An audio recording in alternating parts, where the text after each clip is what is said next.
honor para el Festival de Cine de Guanajuato presentar este magistral, si me escuchan, del señor Darren Arofnosky.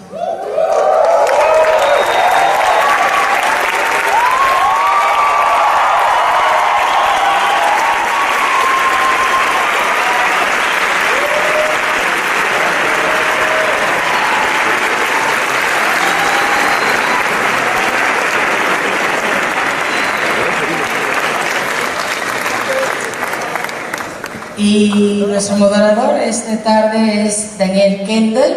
Un aplauso para Daniel, porque la verdad está Darren aquí gracias al esfuerzo de Daniel.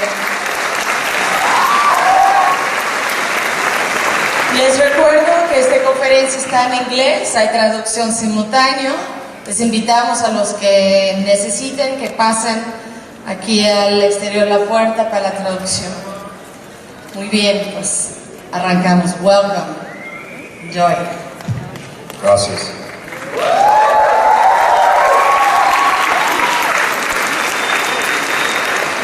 Good afternoon. So what exactly am I sitting? You're going to be like melted to that later. Where is it? You're the product of two public school teachers. What influence did they have on your early learning process and your curiosity about life, science, and history? Well, having school teachers for parents is a great thing. I was thinking about them today. What's the building we passed that says Al Maestro? Es la oficial, la normal.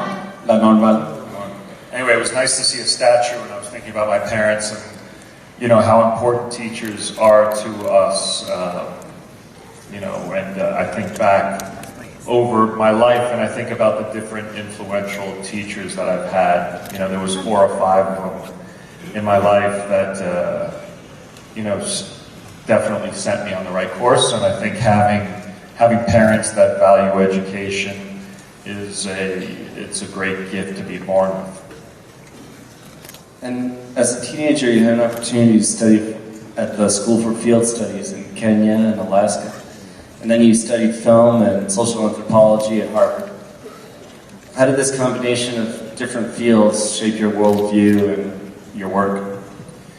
Oh, wow. Well, I don't know. There's been a lot of influences. I think when I was in high school, I stumbled on an organization called School for Field Studies, which takes kids and puts them into real science field, real ecology, and I went to Kenya with them, and then I went to Alaska with them, and I think that was it was very, very expansive, and when you're a kid, I grew up in a very urban place, growing up in the city in Brooklyn, and when getting out of Brooklyn and actually seeing trees was a big deal for me. And so it sort of just changed the whole perspective of the world for me. So, and then once again, education for me has been something I've been blessed with, and being allowed to see a lot of parts of the world is a big part of that. Well, why are you drawn to ancient cultures? Very hard questions. Why am I drawn to ancient cultures? Well, I don't know. I think most people are to some extent. That just people have,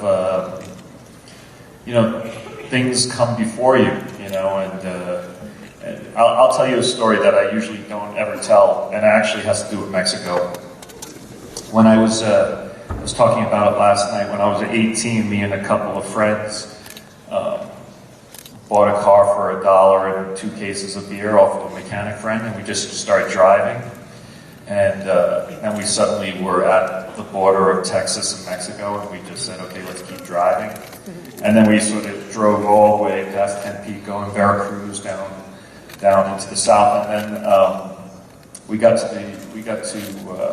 Palenque, and we saw our first Mayan ruin, and then we just continued to keep going. We said, okay, let's go east until we hit the water. And at the bottom I don't know the name of the road, but at the bottom of the Yucatan, there's that road that goes straight across, west-east. It's basically where Mexico dips down and then it goes straight across. And it's actually a road that's on top of probably pretty close to what the Mayan road was. And on either side of the road are a bunch of small Mayan trading posts that were there, and you can stop and check them out. And we stopped and checked out a bunch of them. And one of them was just like a very basic trading village, that had 4 temples, and in the middle was a plaza. And the sun was setting, and in the middle of the plaza was these huge ant colonies, with huge ants pouring into the jungle and pulling leaves and different things back into the colony. And I realized that here, where there used to be a major civilization that lived in these huge cities, and it had sort of been taken over by these ants, and it was just a sort of big moment and insight into sort of our connection with the animal kingdom and how things go back and forth and how different civilizations can go. I don't know what it meant, but it was a big moment for me. So, do you think that the modern humanity has somehow kind of lost its connection to where we've all come from in terms of... Where do you get these questions from? Jeez. Anybody want to talk about filmmaking? All right. Okay. Have we lost our connection?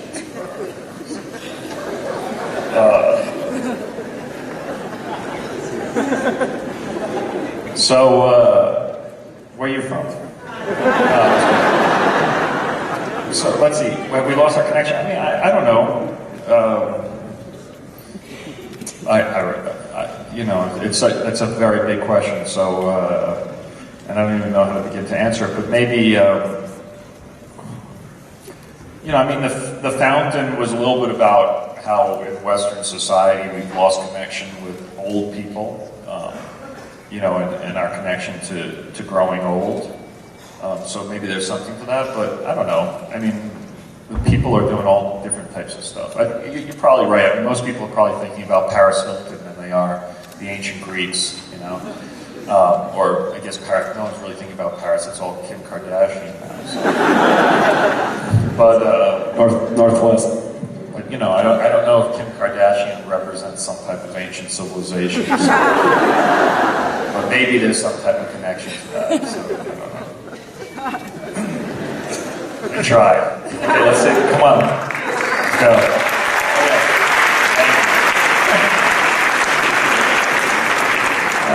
Do you think that any film has come close? Don't start talking about film now. Come on.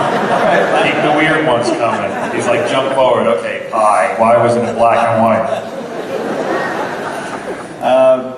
Do you believe in any form of esoteric arts or mysticism?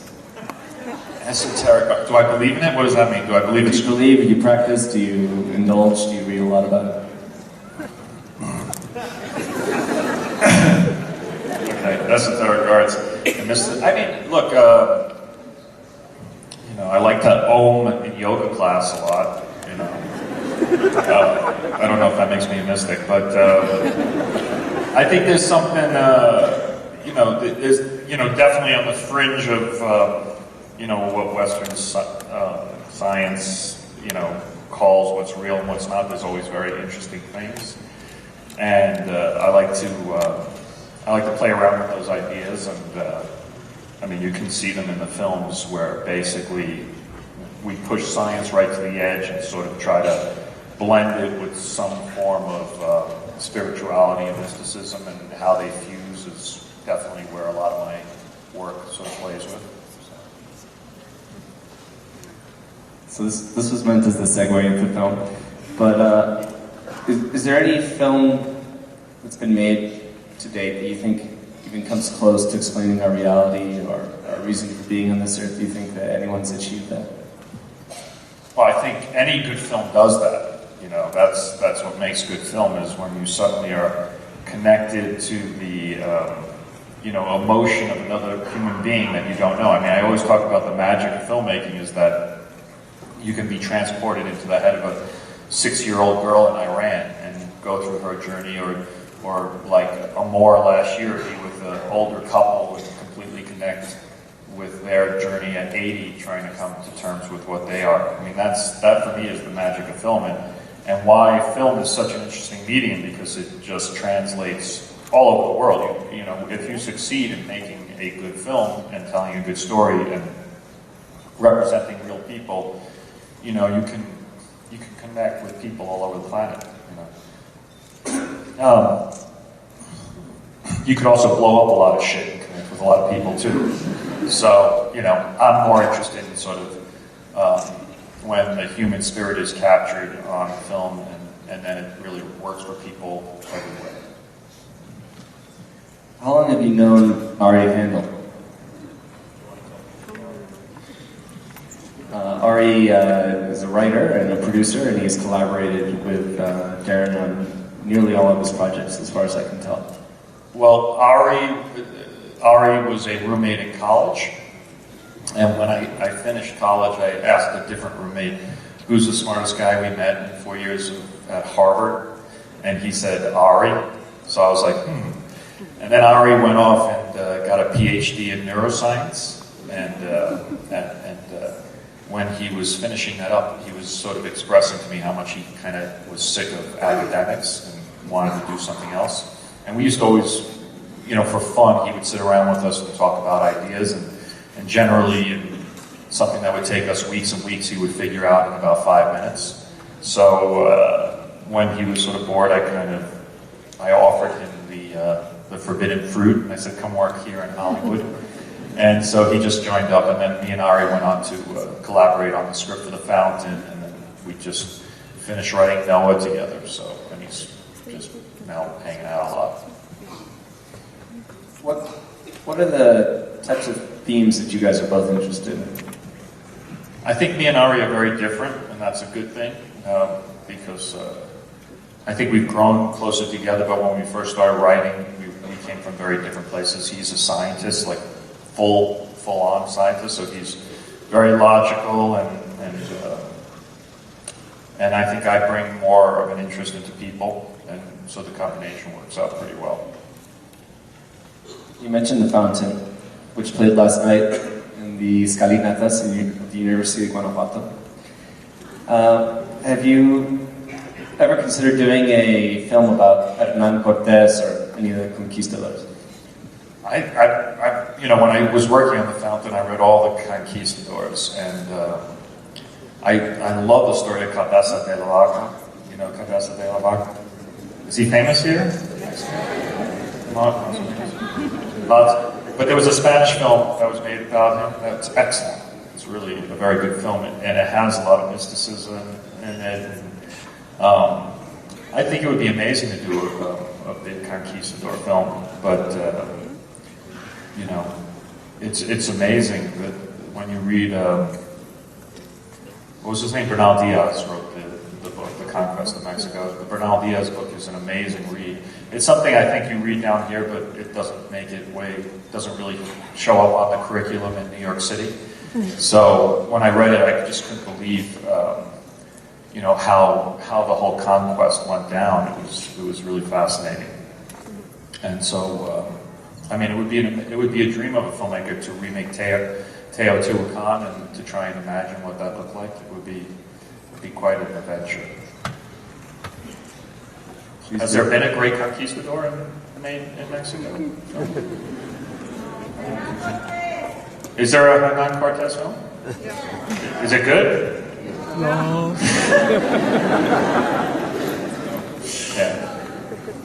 I didn't see it. I'll check it out. How many years ago?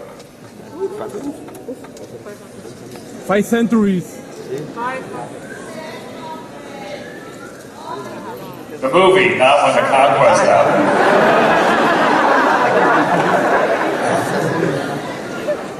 Unless they had news cameras back then.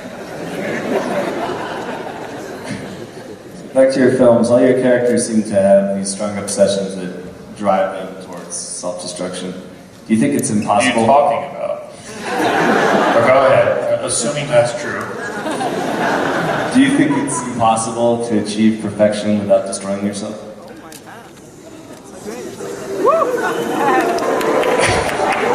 Okay. Do you think it's possible to achieve perfection? Well, I don't think it's possible. The question about what is perfection? I think that's the better question. And the question, though. You know, I don't know. That's a really. I mean, you're giving away all my movies. That's what they're all about. So I can't really give you the answer to that. So, next question. You want to mix it up a little bit and get a little bit from the audience and stuff and see what's going on? Can we do that? Can we break the rules? Just for a second. Not too exactly. We'll take a few questions from the audience, and when it slows down, we'll go back to Daniel's questions. That's okay. Sorry. All right. Can we put some lights up out there a little bit so I can see people? Is that possible? Am I taking his mic? Oh, there we go. Mira, ponemos luces y los voluntarios que traen micrófonos están aquí para Q&A. A ver, voluntarios. Levanta la mano, voluntarios. Levanta la mano, pregunta. Here. Voluntarios. Here. Hola. Hi. Hola. My name is Jonathan. Mucho gusto. Thank you. I don't like the term of being a fan of someone, because I don't think that represent what my thoughts are about your work or anything. I love to think about in your work like represents the teaching or the professional, like if you are It's okay, give him a chance. I do my best. I don't know where it's going, but it's going. Yeah. Sorry about that. No, it's okay. Well, no, I don't want to talk about talk in Spanish, because I want to talk in English with you because it's your language, and I want to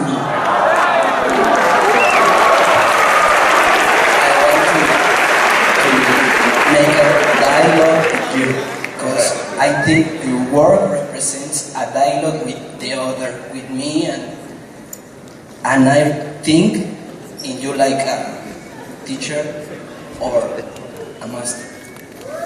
And I have 3 points, 3 comments, or 3 questions. I'm not sure. 1. I saw Kubrick's Killer's Kiss, and I saw one connection in one scene. The dancer ballet in Killer's Kiss is amazing, and I saw Black Swan, and the scene of the beginning in the film is, if not the same, for me it's like a wink or gag. It's a hypothesis or wherever. It's like I study the cinema, searching these connections or these inspirations. 2. Okay. And I want to talk about that, if my hypothesis is real or I dream about that. And that... Con una pregunta. He's got a sheet down. I'll give you one more. You get one more. You get to choose 2 or 3. Yeah. Make it good. You got a lot of people.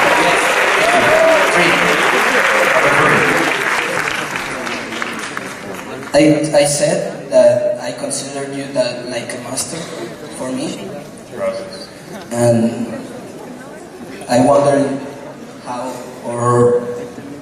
how is possible to get a sign of B that you signed to me? Oh, no worries. We'll do that later. And a picture. Oh, you're going to waste your third question on an autograph? Yes. Okay, no problem. All right, so you can bring that. I'll sign it right now. No one else. So, about Killer's Kiss. You know, I've seen it, but I may have seen it once 15, 20 years ago.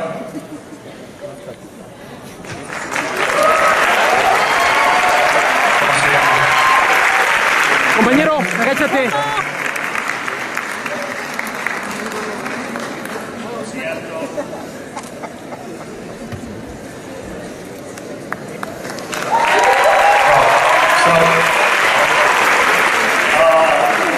I saw Killer's Kiss very long time ago. I actually don't even remember that there was a ballet scene in it. So it may have been an influence. It may have been an influence because I saw it 20 years ago, and most of Kubrick's work burns deep into your brain, and so unconsciously maybe I tapped it. But you know, really, when we did that opening scene in Black Swan, it would be really random because how that worked was, you know, we had a choreographer, a man named Benjamin Milpied, and he worked out the piece, and then me and Maddie, my DP, longtime Maddie, just would go with a little handheld video camera and we dance with Natalie to try and figure out how the camera moved through the scene. So we kind of improvised off of what Benjamin presented to us, and then we would say, oh, Benjamin, the dancers are too tight, too close together here. Can you rework something? And then he would rework it, and then eventually we would make the move and then decide, you know, how it looked. And then on the day when we lit it, it was just what we could do at the time. So I think films often end up looking alike because you have a limited amount of technical options and possibilities, and you know, people end up making similar choices sometimes. So that's where it would have come from.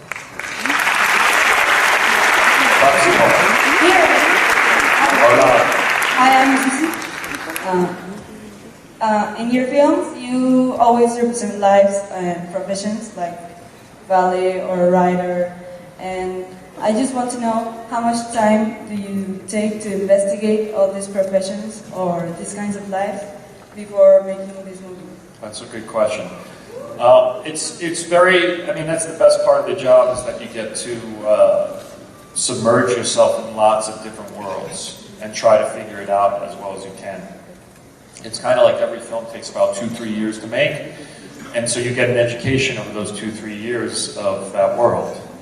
You know, so I didn't know anything really about the behind the scenes in wrestling, or I didn't know anything of behind the scenes in ballet. You know, so a lot of it was spent a lot of time trying to figure it out. I was kind of overwhelmed with the task to try and understand what Swan Lake is and what it means. So I spent a very long time just watching it and listening to the music. I didn't grow up with classical music, so I didn't really understand it. But I just listened to it as much as I could. So I still don't really understand it. I just sort of feel it. And then I kind of interpreted for me what the story of Swan Lake meant. And luckily, ballet is abstract enough of a form that it can take in different interpretations and different takes on it. So we were able to sort of put the story we wanted to tell about identity and about losing yourself into the story of Swan Lake. Thank you very much. You're welcome.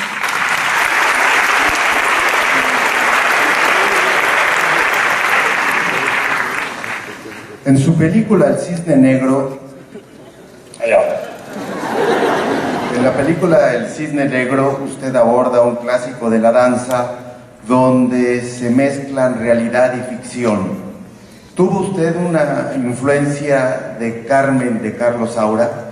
In your film The Black Swan, you mix reality and fiction, and I wonder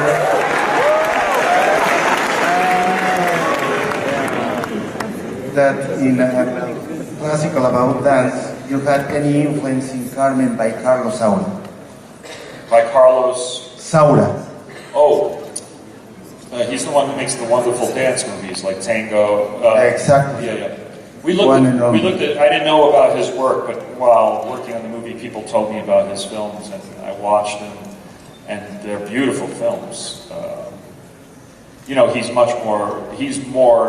I'm more interested in story, and he's much more interested in the dance. But it's very interesting how he brought story into dance. But I thought his stuff was really beautiful, and I think we all looked at it, and meaning me and my entire crew, we all looked at it, we talked about it. But his stuff is definitely set in the abstract world of a dance studio. And we were trying to tell a true, something that was more real, set in the real world, that crossed over into the fantasy of the dance world.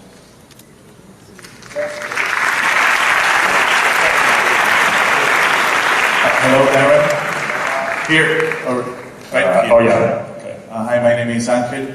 Now, on the movie Pi, you talk about some Jewish subjects like the Tetragrammaton. On the fountain, you talk about Adam and Eve and something, well, obviously Mayan mythology like the Popol Vuh. And now you're doing Noah's Ark. So would one be wrong to consider that religion is something that moves you? Well, I think deeply, the thing about these old stories and, these stories about our origin, I've always found it really interesting how, even though we're people from all over the place that were separated for a very long time, there were stories that were being told that were, in many ways, had a lot of connections. And I think that's always been an inspiration for me, is that anywhere you go in the world, people do art, people do music, people do dance. And so the similarities between all the different cultures has been something I've wanted to emphasize in my work. And so I've looked at all the different origin stories from the people across the planet and tried to find connections, and then tried to weave them together to try to tell, to try and show people that, there's a lot of connections here. And actually what's more interesting is the similarities as opposed to differences between us all. You look at the Mayan origin story, there are definite themes and elements that are very similar to the Judeo-Christian. And the separation is, tens of thousands of years between those origin stories. So the fact that those stories are being told over and over and over again, there's something about that is inside us that makes us human. So I think it's something interesting to look at and to try and connect it to us as present-day modern people. And there is something that connects us to those stories, because we've been being told them since we were tiny, and for some reason those stories have stuck around for so long. So there's something that's connecting to us. So I think that connection is what I'm interested in, is what makes us connected to those stories for so long. And have you ever listened to Philip Glass' Fifth Symphony? Maybe. Well, because it has a lot of subjects that you carry in your movies throughout the whole symphony, so I would personally recommend it. I'll look into it. Thank you. Other subjects. Thank you very much. Thank you. Hola. Hi, Darren. Bring the mic. Hola. And we're going to do some questions up there, or what? Okay. Hola, mi pregunta será en español. Mi nombre es Pamela, soy estudiante de Filosofía e Historia de las Ideas en la Universidad Autónoma de la Ciudad de México. Lo menciono porque quiero aplaudirte el trabajo que haces con tu cine, abordando elementos como la transgresión, provocando delirios. Y mi pregunta va en relación con tú actualmente, ¿cuál sería el sentido que tiene tu arte cinematográfico? Y la otra es, llegándome con una frase del GIFF que en las presentaciones se da, que es más cine, por favor. La otra pregunta sería, ¿para qué más cine? Te lo pregunto con toda honestidad. You need a little help.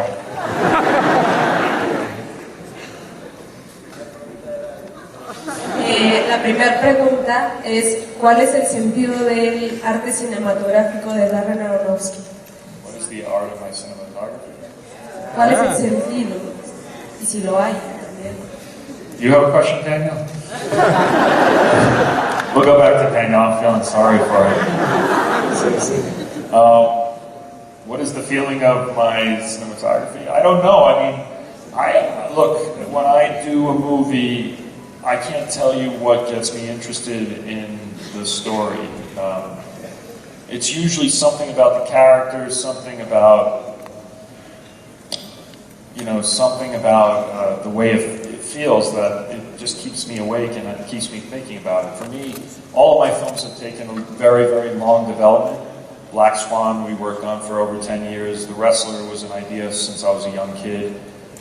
Noah has been an idea since I was a teenager. Pi was a collection of all the different ideas I've been thinking about for 10 years. And so it's kind of a marathon. There's a lot of different ideas and a lot of different projects that are floating around that I'm thinking about working on, but the ones that keep coming back to me are the ones that I end up doing. And I don't know what that feeling is. It's just, I just sort of create a story and then I think about, a way of telling it. And then there's always the limitations of money because you never have enough money to do what you want to do. Especially when you do something that's different and original, there's always less money. And so then you have to sort of think within that scenario of having less money, what is the best story I can tell and how to tell it. That's why a film like The Wrestler is vastly different than The Fountain, because I had very little money to make The Wrestler, and so I had to figure out a visual style that worked with it. So hopefully you want as someone who works on that, I think anyone who works, making something to share that, maybe people call it artistic, you want to have a feeling, a connection. You want all the pieces to sort of be connected, yet you don't want to be repetitive. You don't want to make the same exact movie over and over again. So I don't know. I mean, that's all I can say. You're just sort of working on it, and then you also, I've been lucky to work a lot of the times with similar crew, and so those people are going to bring very, very different feelings to it. After we finished The Fountain, when I made The Wrestler, I actually didn't work with anyone that was the same. I had a new producer, I had a new cinematographer, I had a new production designer, I had a new costume designer, a new editor. So everything was different except for Clint Mansell, who was the same composer. But it was how do you create a vision together to make something? Am I answering your question? You look very confused. It's okay, I'm confused too. No. Me parece, no sé, Daniel, si pudieras ayudarme, me parece que en la traducción lo que yo me refería es como existencialmente, el sentido de la existencia. Una cosa así. Me parece que puede haber como un error de traducción, no sé.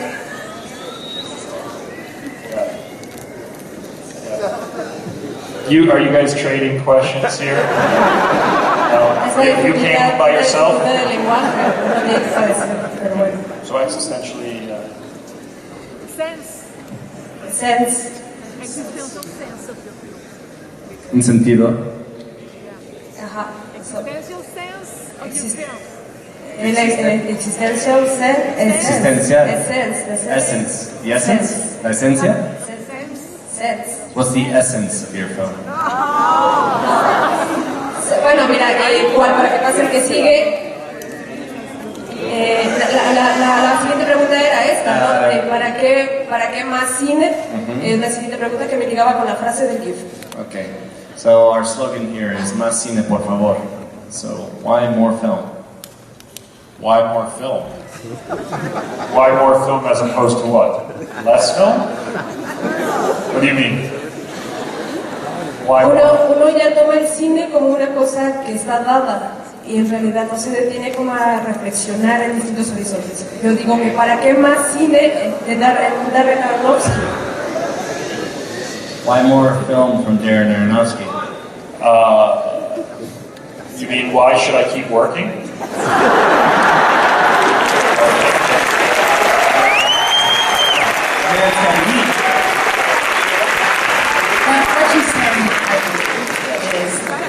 our slogan here is Más cine, por favor. Yeah.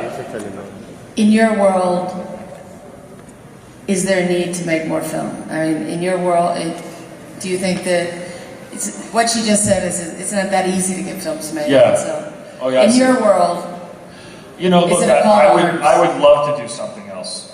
You know, you're studying philosophy, university. I don't know. Maybe I should do that because it is really hard and it's a lot of work. But I don't. Unfortunately, I have very few other skills. So it's just I'm kind of stuck now. I got to keep making them if I want to eat. But no, I mean it's fun to. I mean, once again, it goes back to the second question we had, which is it's a chance to basically learn about a different world and to basically learn about new things. So and there's something exciting about learning. I think the youngest old people I meet are the curious ones. And so I think that's the most important thing to hold on to is curiosity. And luckily, filmmaking allows you to be curious. You have to be curious to keep making new films. Hi, Darren, here in the front. Darren, here. You want to, hold on, Daniel, you ask a question. Yeah. May I do hold on 1 second. You're next. May I have one? Here in the front. In the middle. Oh, yeah. Espera un momento. Espera. Que le aguantes un segundo. So you mentioned working with Clint Mansell on every film. What's the process there, working with him? I just left Clint yesterday or 2 days ago. I was with Clint in Los Angeles. Clint Mansell is the composer of all the movies. Everyone knows Clint. It's great. So, you guys should invite Clint down here. Sorry.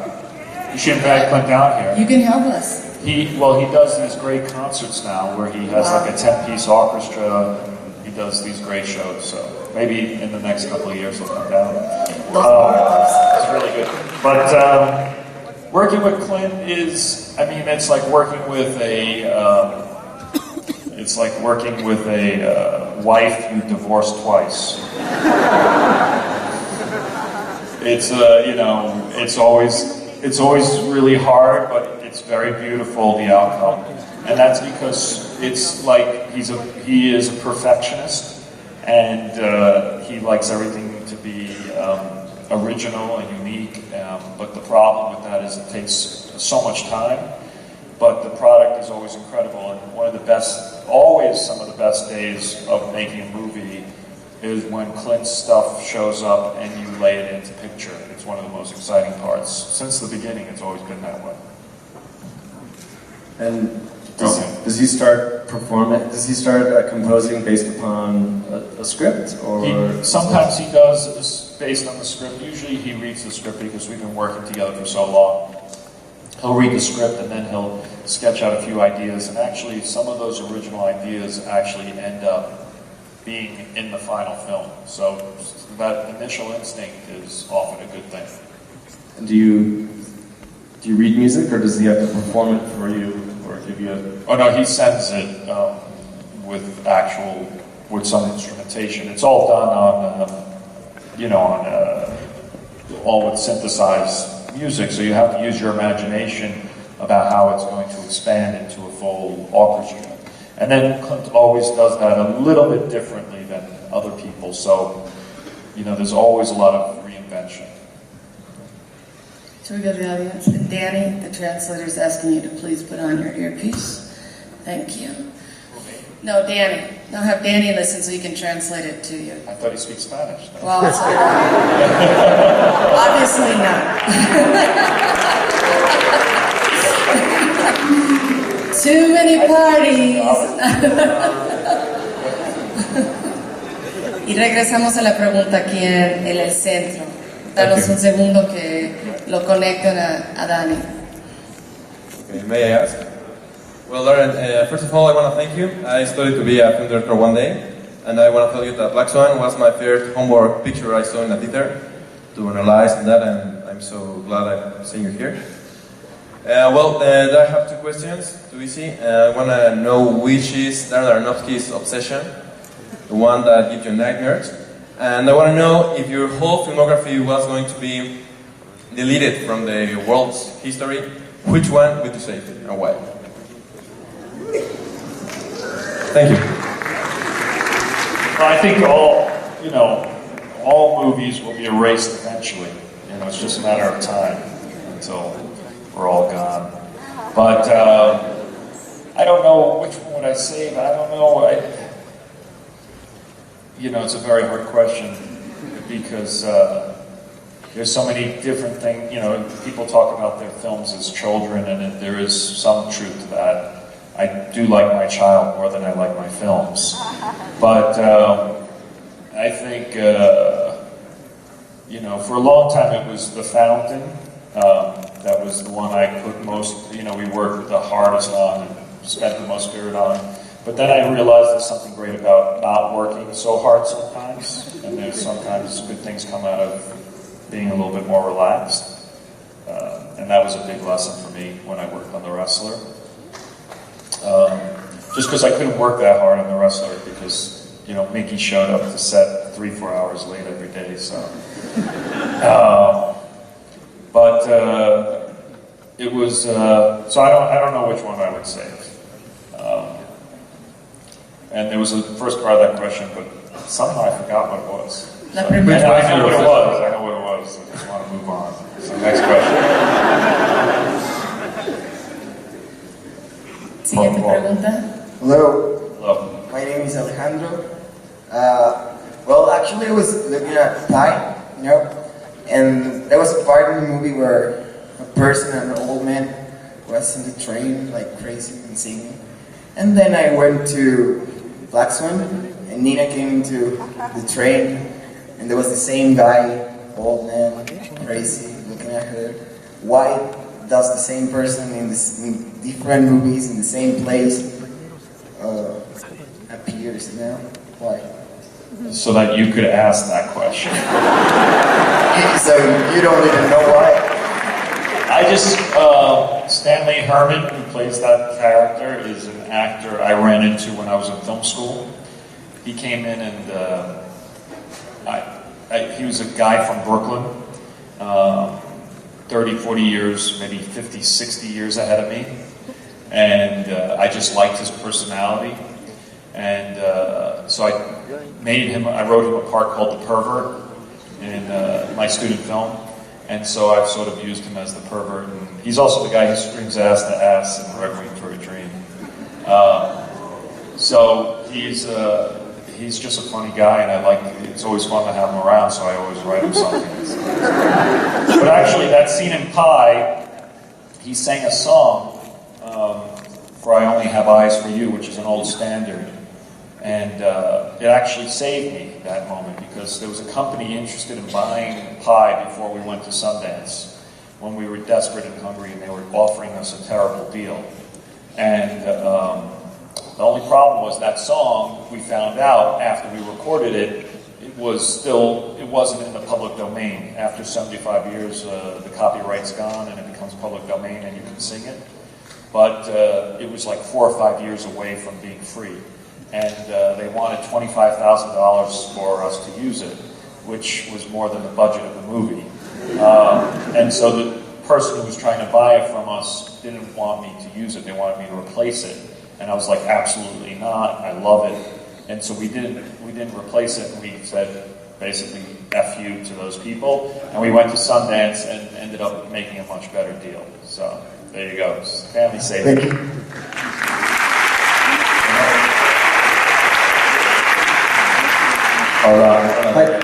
Hey, can we get a mic up there? To the top? Here. You got a mic up Here.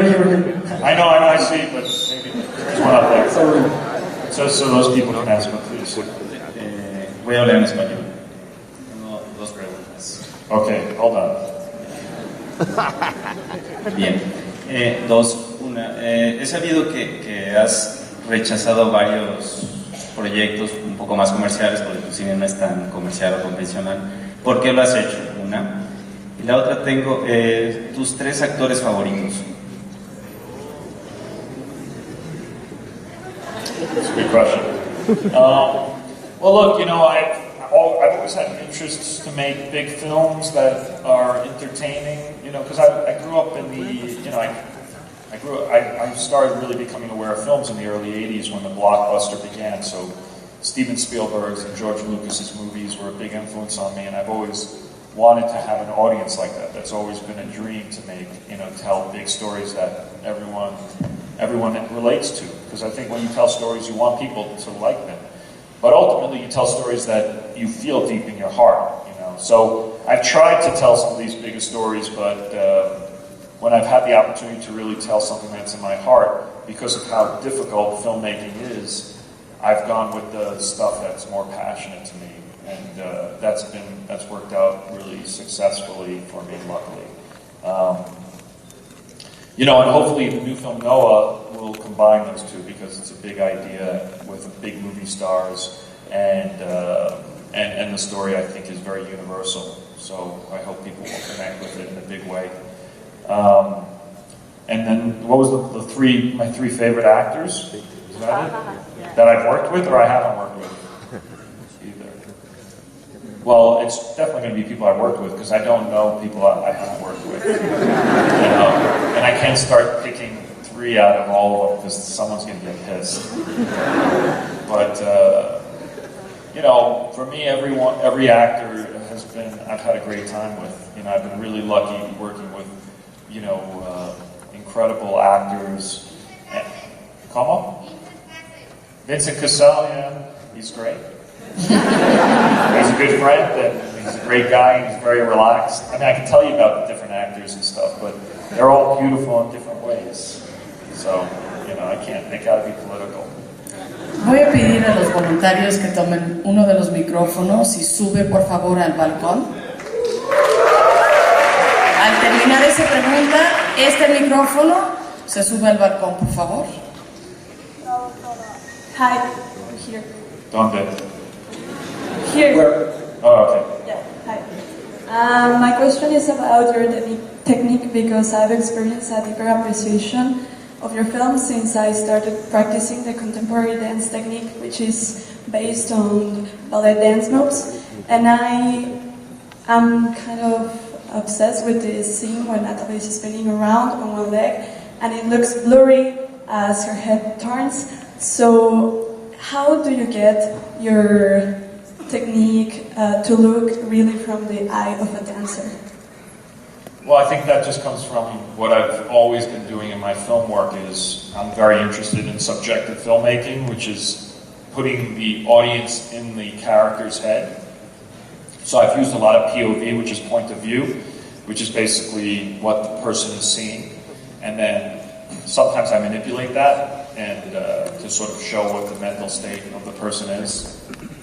So it became really a very easy idea for us that we would show what it was like from the point of view of the dancer. And technically all we did is we took the camera and spun it really fast. It was actually harder to do than you think, because in today's modern filmmaking there's lots of cables that are hanging off of it, and also to get the weight right, but we just ended up spinning the cameras, and a really good cameraman would spin it, and when it came around he would catch it and then spin it again. So it was just that type of technique.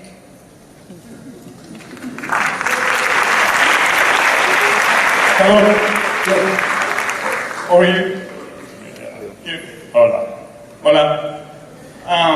First of all, I wanted to tell you that Requiem for a Dream is one of my favorite films ever. I have this big poster in my room with a big eye. That's your problem.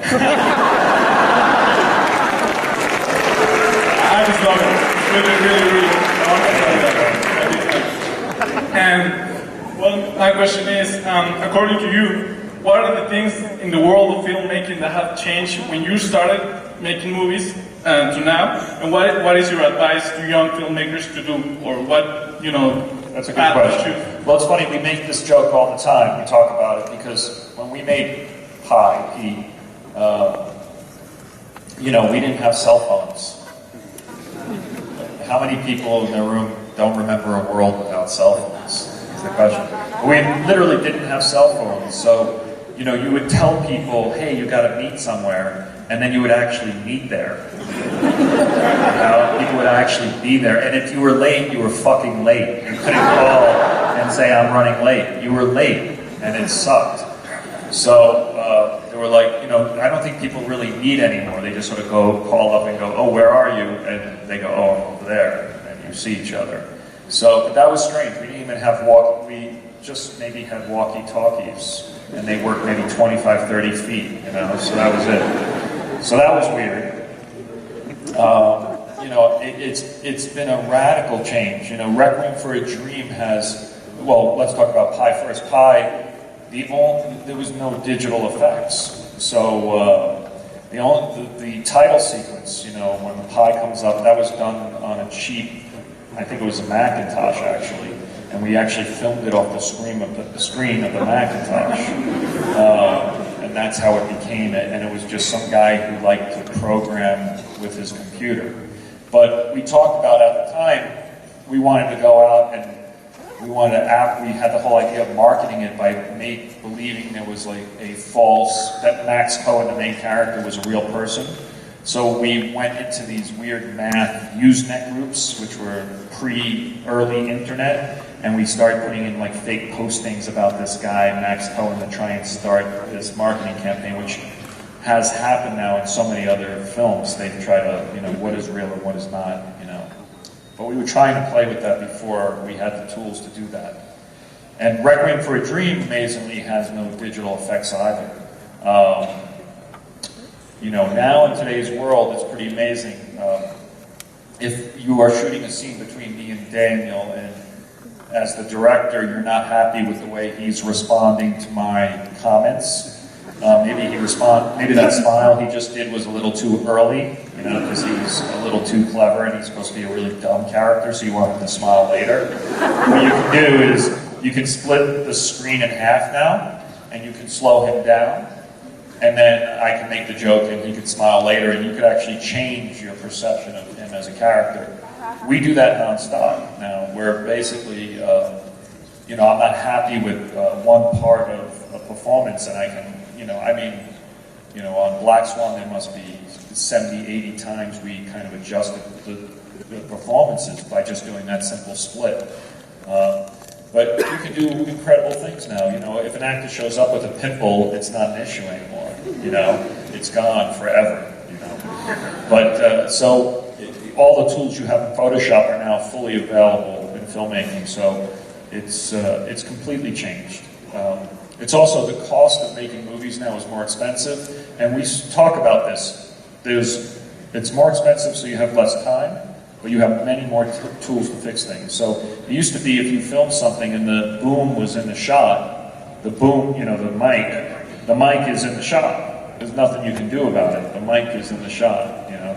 Now it's gone. Like in The Wrestler, if you guys watch The Wrestler, we call them bogeys. If someone looked into the lens, it was a bogey. Now, anytime someone looks into the lens as a viewer when you're watching it, it's really weird because it sort of breaks it breaks the wall of the illusion, So we have tons of people, and when we were at The Wrestler, we were shooting at real wrestling events, and those people didn't give a shit, so they were just staring right into the camera at times, and even so what we did is, we did a very simple thing. We just basically shut their eyes. So people are blinking for a really long time in The Wrestler. You'll just see a lot of people just like this in the movie. And that's the reason, because we just made their eyes go away. But if we were shooting that, back in the day, when we didn't have those tools, it would have taken a lot longer. So it's a question, what's better, the time or the technology? We're going to go upstairs. Who's upstairs? Okay, very up at the top. Hello, Darren here. My English is very, very bad. Okay, I've got Daniel on my earphone. Bueno, primeramente... Did you hear that? I made the translator laugh. It's pretty good. Yeah, you're not supposed to do that, miss. Okay, she's apologizing. Okay, great. Por favor. no te voy a mentir, mi corazón está palpitando a 1000 por hora.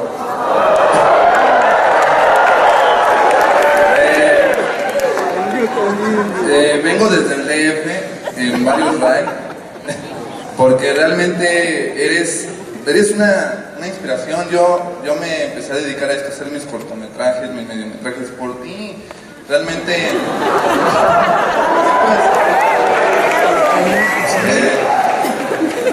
eres fantástico en lo que haces. Para mí no hay un maestro en el cine como así de sencillo. Entonces, bueno. Okay, let's get to getting embarrassed. Mi pregunta es. I'm gonna be the same color as your shirt soon. Mi pregunta es, me voy a exponer mucho y bueno, ya estoy aquí. Quisiera ver la oportunidad que un día, no importa dónde tenga que ir, pero verte trabajar, que me invitaras a verte trabajar. ¿Me puedes cumplir tu sueño, maestro?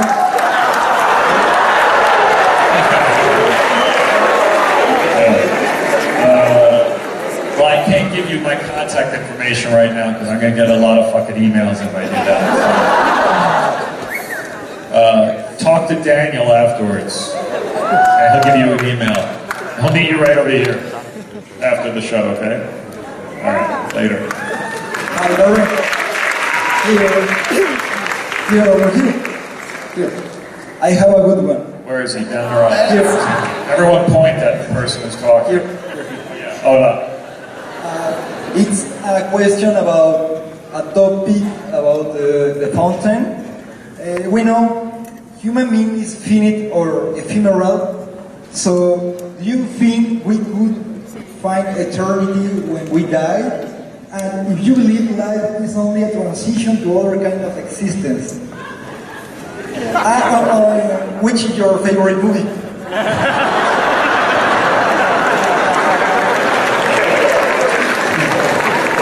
That's funny. You know, I mean, the exciting thing about the fountain is it's talking about a lot of ideas that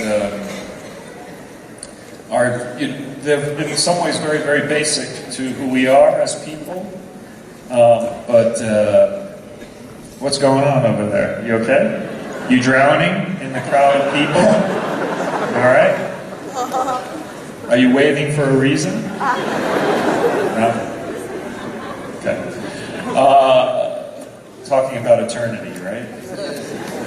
So, you know, I don't, you know, for me the fountain is for what you take away from it, but you know, I don't like talking about eternity in the way that most people talk about it. For me, the idea is that it's kind of about recycling, you know? Yes. It's how we all become something else, and it doesn't necessarily mean you actually become something else, just what makes us, our bodies and our spirits, they become something else. So I think that's probably more what that film is talking about.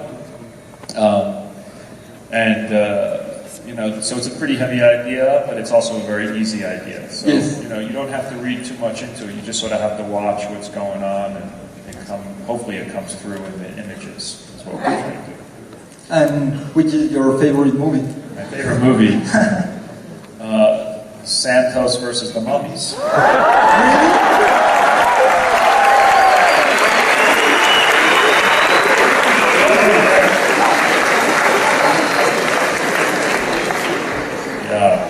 Aquí, okay, a ver, arriba hay otro, aquí.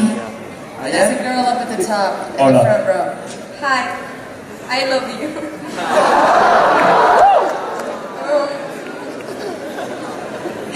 Thank you. What advice can you give to the people who wants to start a career in filmmaking? Oh yeah, that was another question down here about the young filmmaker. Someone asked. You know, for me, you know, the most important thing is to tell your own story, you know, and that's what you have to offer is your own story.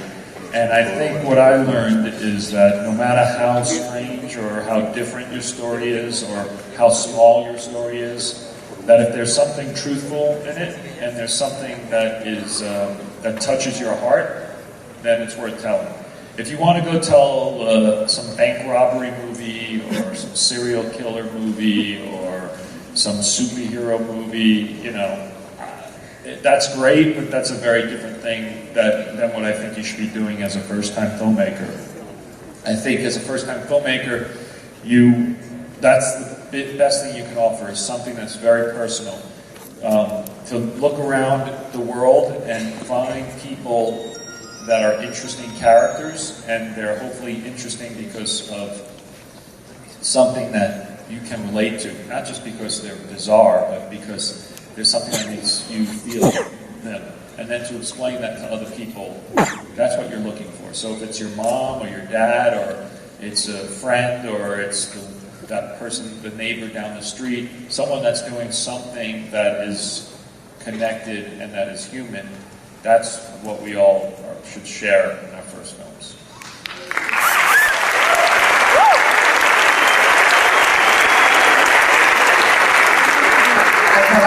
Hola, hola, pues también yo vengo de DF y lo que quería preguntarte es, no es tan profundo, pero realmente para mí es muy importante. Hace un momento comentabas que tuviste que bailar ballet, pues un ratito supongo que con Natalie Portman, entonces esta onda de pues, bailar con ella y tenerla como de ¿cómo se llama? De cartón de chelas esa es una pregunta, ¿qué sientes como hombre cuando estás así? Y la otra, ¿no tienes miedo de que tu virilidad salga a la luz mientras sucede esto?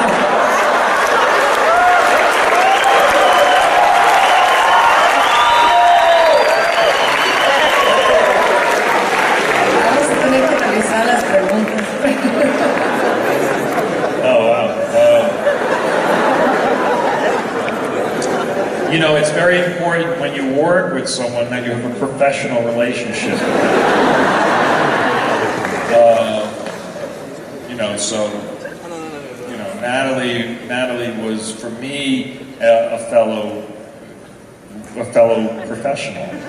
So if I looked at her in any other way, it would actually hurt the film. So it's actually really important to separate that and to be as objective as you can. Luckily, though, that I don't know where you heard the fact that I actually danced with Natalie in ballet, but I didn't do that. And I think ballet is pretty far from salsa, so it's not really a big issue.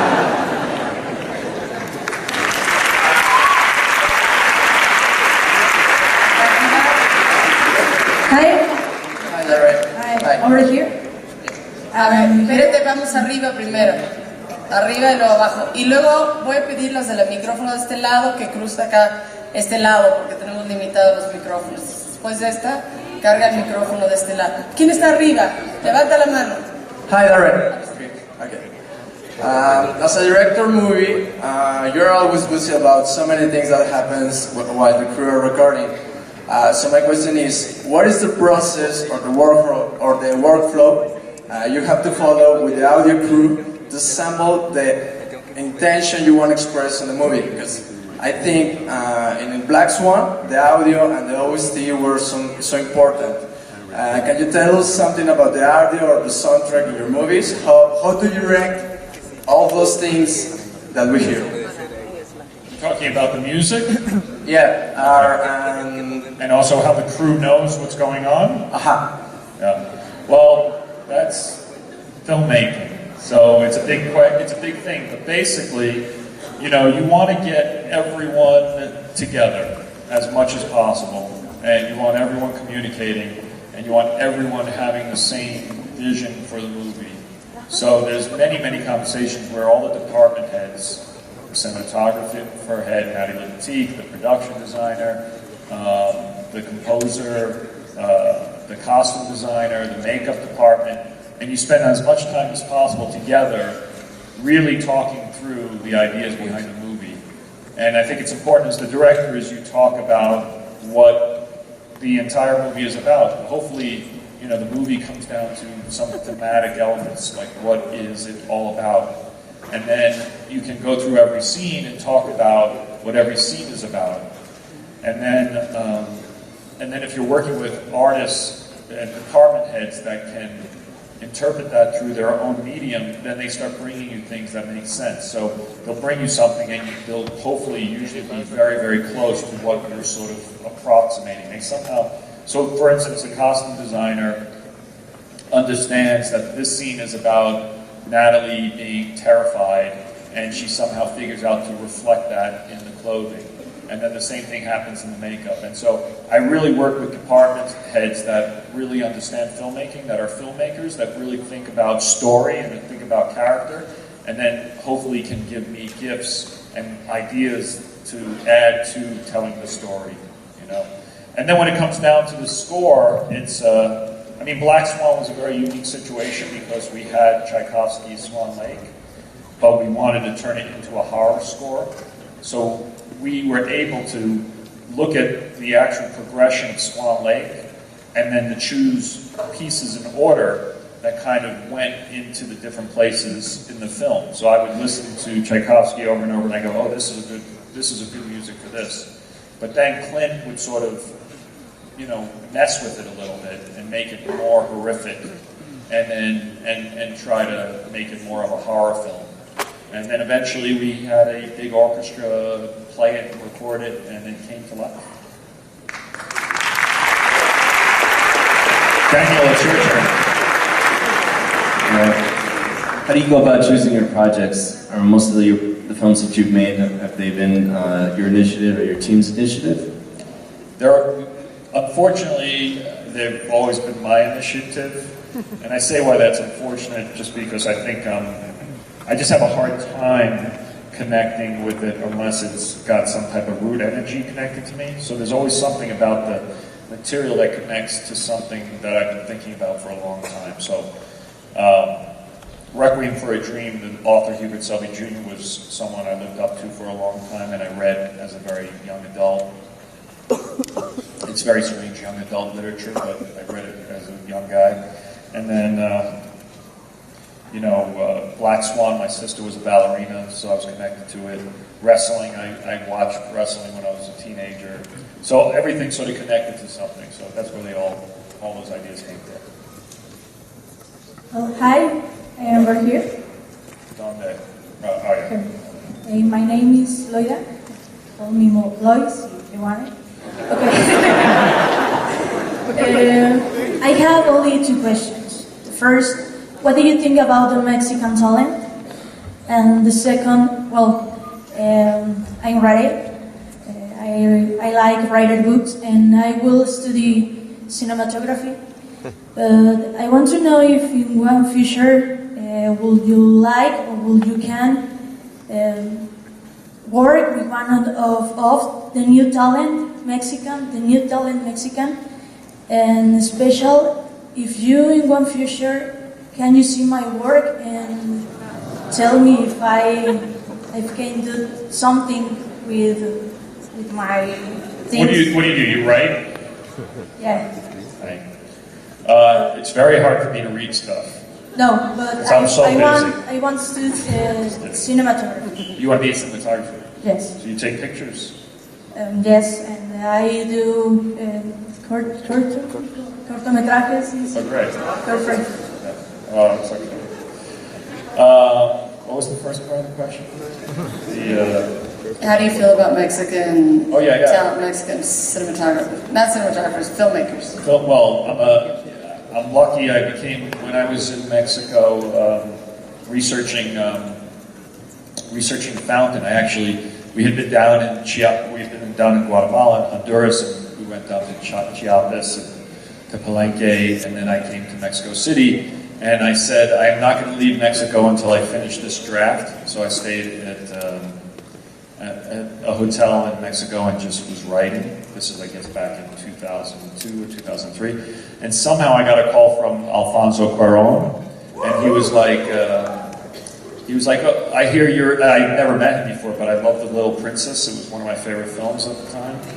And Alfonso was like, oh, I have a premiere of a new movie. I'd love you to come here in Mexico City, and it turned out it was the premiere of Y Tu Mama Tambien, which was one of the great screenings. I've been to many great screenings. I was in the Karl Marx Theater in Cuba when Buena Vista Social Club played, so I've seen some good screenings, but this was one of the best ones.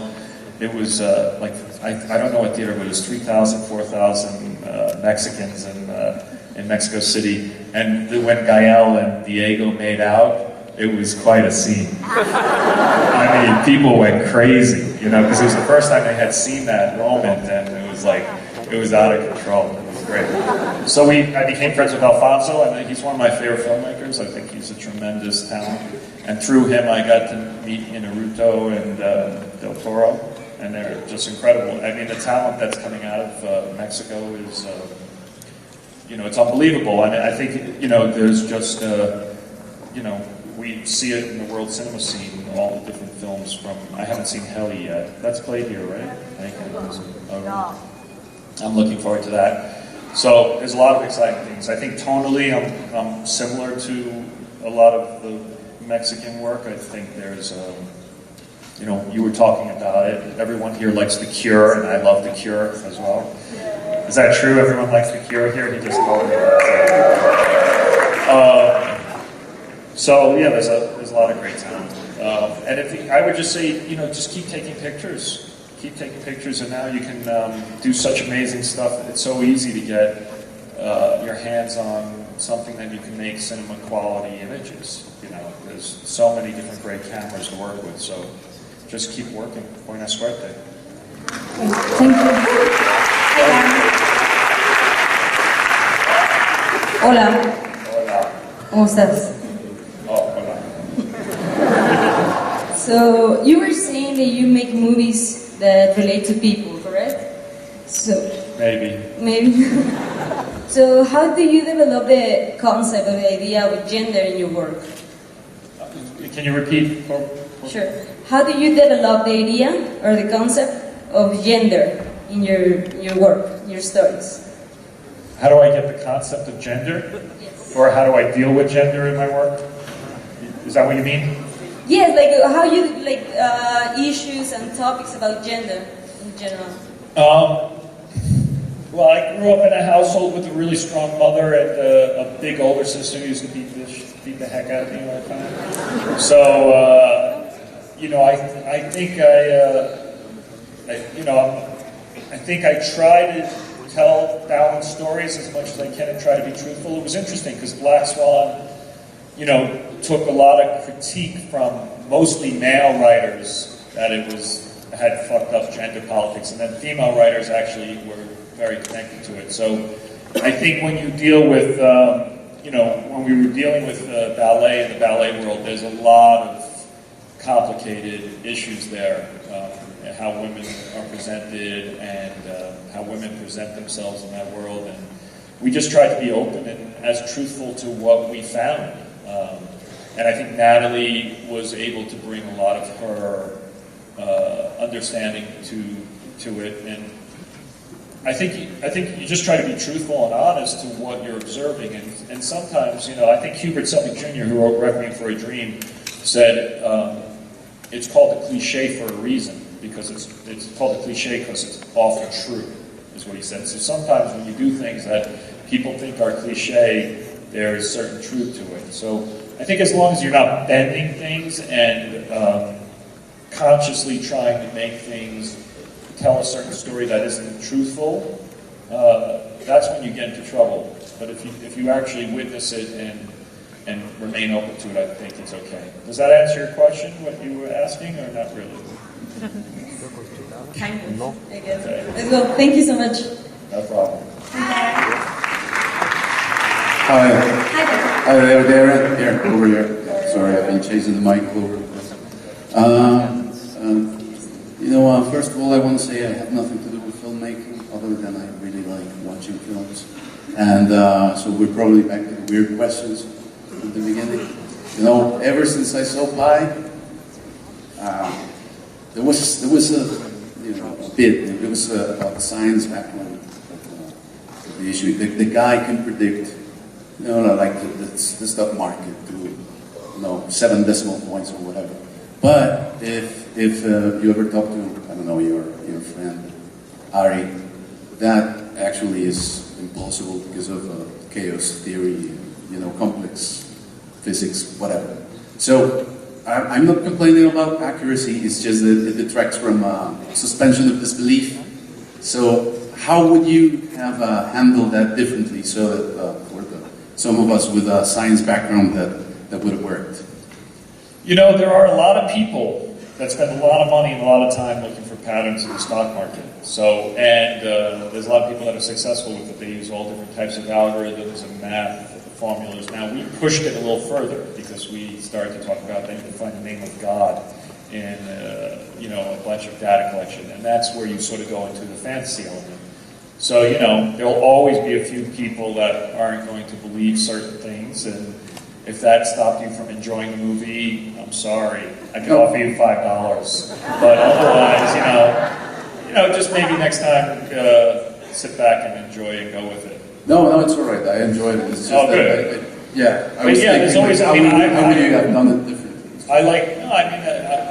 I knew we were pushing the edges of reality, but we tried to sort of build enough things so that most people went with it and enjoyed it. But I've met many people over the years who subscribe to that idea that you can find sacred geometry in those ideas in the patterns.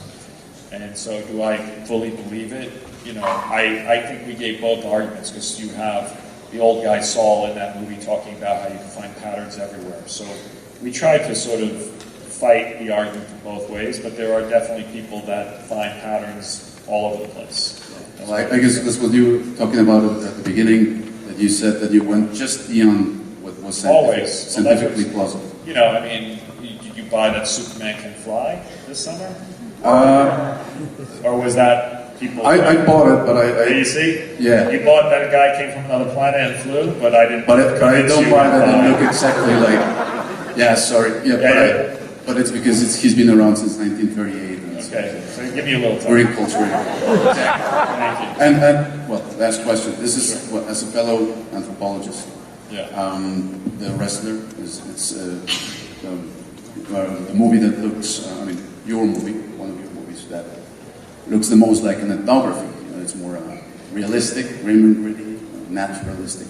And you said something about budget issues that maybe force your hand on the look of the film, but. Other than that, usually you don't have a lot of movies that come out of the U.S. that show the U.S. Without any landmarks. The Statue of Liberty, the flag hanging in the background. Everything is sunny and it's like perpetual summer. It was just bleak. So was that a conscious decision? Well, there are a lot of films like that in America, but there's a huge world of independent films. Most of our exports of American films are, yes, the Hollywood films that are very similar to what you say, where you have a big fight scene at the top of the Statue of Liberty. But we do have a long tradition of films in America that are, more complicated than that. Unfortunately, they don't get into. They don't make it big. They don't make it big. So we were lucky that we broke out of the bubble and got to be seen around the world.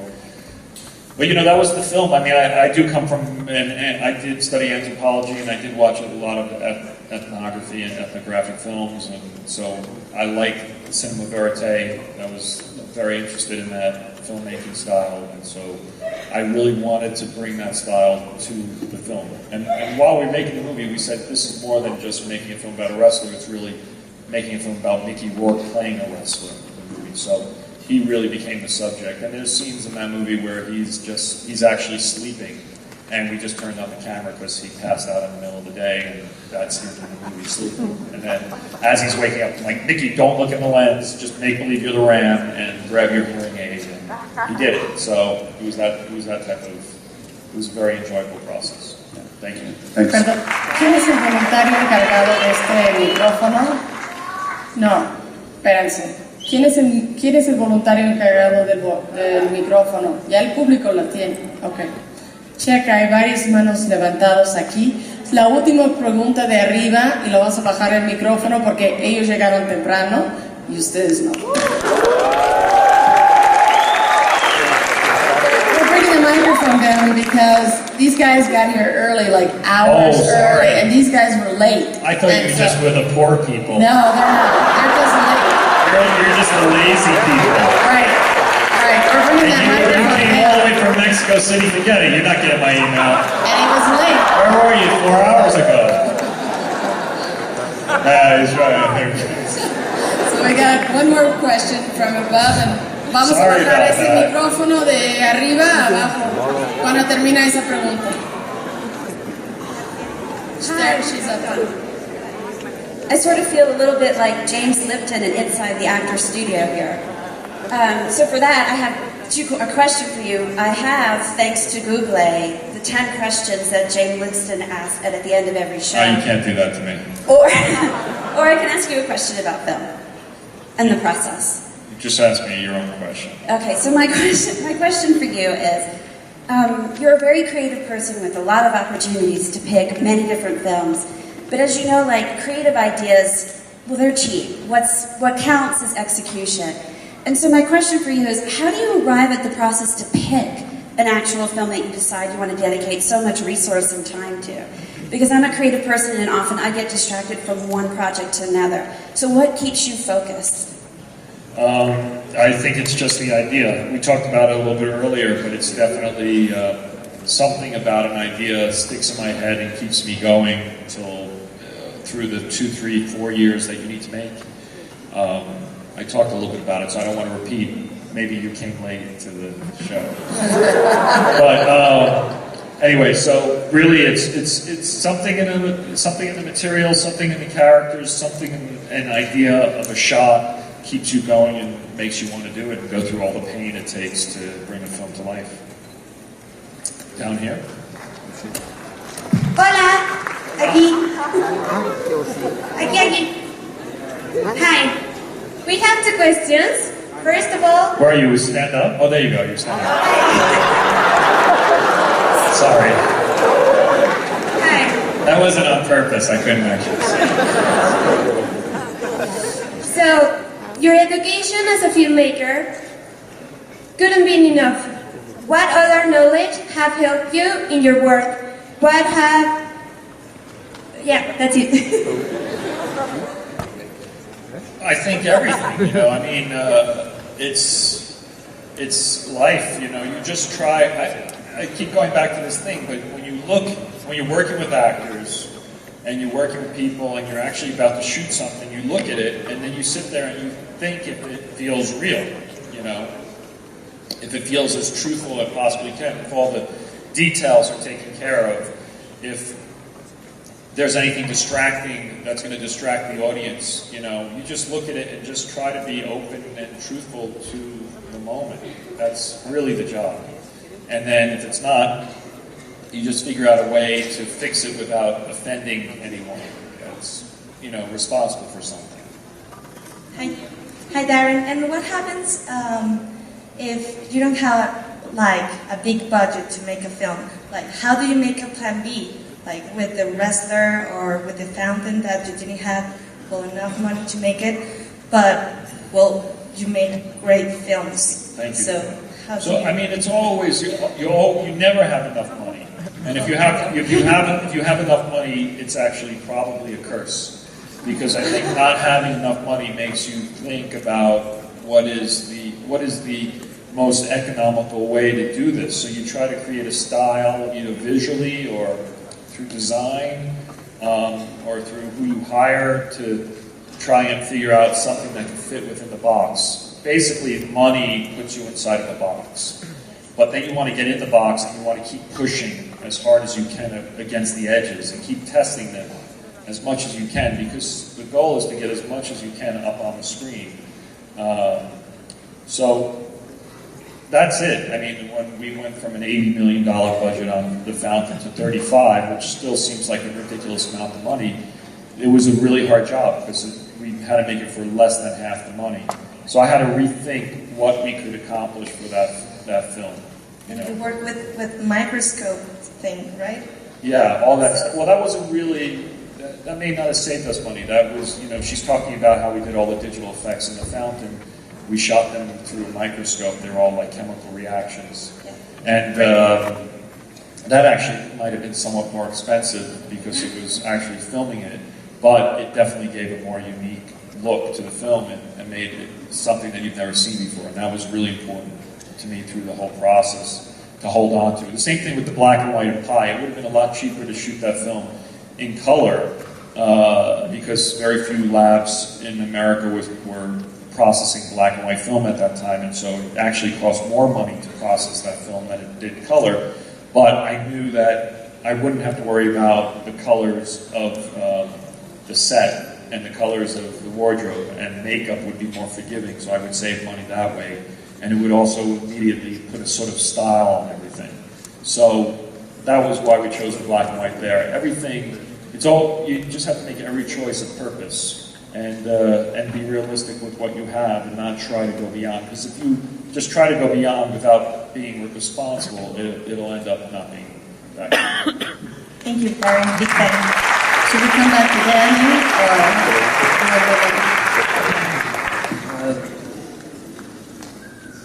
What would you consider your dream project? Is there a particular book or oral tradition or myth that you would love to see realized? I've been dreaming about doing Noah's Ark since I was 13, so it's been a long time, and it's coming to life now, and it'll come out in March 2014. You did a graphic novel with Ari and an artist named Nico. Is this something that you're doing now for all of your films that you do anyway, and you decided to put it out, or was we did the Fountain comic book when the Fountain fell apart, and we never thought that it would be a movie, and then it started becoming a comic book, and then it came alive as a movie, and it became a race between me and the artist, Kent Williams, who would finish first. And then the same thing happened with Noah. We wrote the Noah script about 5-6 years ago, and then we couldn't get it made at the time. And so I was like, oh, this could be a good comic, and we got together with this artist named Nico Skunderson, and he's been drawing it now. The full comic will come out when the film comes out. And regarding comics, you had an opportunity to direct the Wolverine, but that never came to pass. Do you think would you ever adapt another comic or create an original comic? Maybe. I mean, I mean, there's so many superhero films right now. I don't think it really needs me anymore. There's so many good filmmakers working in the medium and doing great stuff. And I don't know, if something interesting came along maybe, but I've been very happy and lucky to be able to get all these different films made that I want to get made. So, for me, like Oliver Stone in the late 80s and early 90s, all those films he made were only made because of him. And so that's an interesting goal, is to try and make films that you really want to make. And you had an opportunity or on a couple occasions, you collaborated with Frank Miller. Are any of those projects still alive? No, that's a long time ago. Yeah, a long time ago. Okay, we're about up to the hour here, so we're going to take 1 or 2 questions more. Okay. Vamos a tomar. Hi, Darren. ¿Dónde están? Aquí. Yo. Okay, ahí arriba. How important to you is the catharsis in your work? The same question, but in other words. In some way, you try to make a person who saw your work understand something that can make him a little bit better as human and person. I don't know. I mean, I'm not really trying to preach. I'm just trying to tell good stories. And that's been the main sort of thrust of the work is just to tell the right story for the right character throughout. I'm not sure, I don't, if people take away things that they talk about afterwards, that's a great bonus. Hi. Para ser el director que eres en este momento y te encuentras, tuviste que tener maestros o influencias en la historia del cinema. ¿Cuáles serían esos directores que han influido en tu vida y en tu carrera? Well, there's a lot of people that have influenced me beyond my teachers. I've had some great teachers. I'll tell a quick story. When I was in 7th grade, I had this amazing English teacher named Mrs. Freed, and